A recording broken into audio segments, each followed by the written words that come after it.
Well, it's beginning to look a lot like Christmas. I'm Emily Rose. And I'm Dan Philgreen. Welcome to Shell Point Today for Monday, December 17th. We have an astounding show set up for you today, including a preview of next week's Candlelight Christmas Eve service. That we anticipate here on Christmas Eve, coming together to celebrate the true meaning of Christmas. Jeff Corey of the Legacy Foundation is back with us to talk about estate planning. We're going to talk a little bit about estate planning, and I have some questions for you. We're just going to do a little potpourri of. We catch up with David Pavey to learn more about this year's Alpha course. Every day we ask questions like, what's happening today? Where do I need to be when? How am I going to fit everything in? But then there are bigger questions like, why am I here? Then we're taking a special behind-the-scenes look at the renovations to the Crystal. But first, we're taking flight for our look back on this day in history. It was on this day, 115 years ago, when near Kitty Hawk, North Carolina, the Wright brothers made the first successful self-propelled flight in history. Orville and Wilbur Wright had a passion for building. The duo made a living building bicycles, but secretly had one passion: developing the first functioning airplane.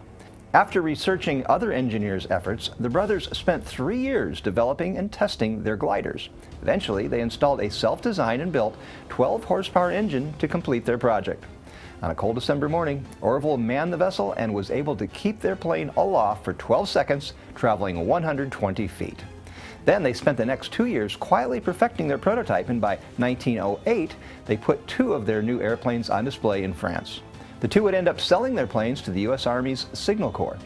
As for the original plane, it's still intact on permanent display at the National Air and Space Museum in Washington, D.C. We want to remind everyone that tomorrow is the special wellness program from fitness coordinators Mackenzie Rehard and Sylvia Villanueva.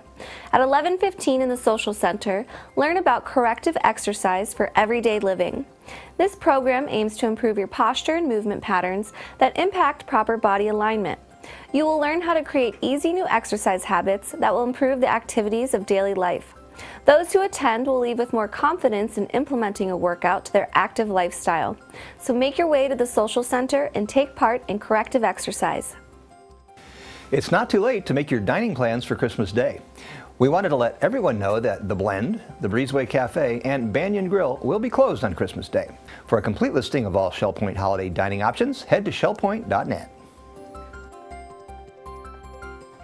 Speaking of dining, the Crystal is back open following its amazing transformation. We have a special behind-the-scenes look at how the work was completed from start to finish.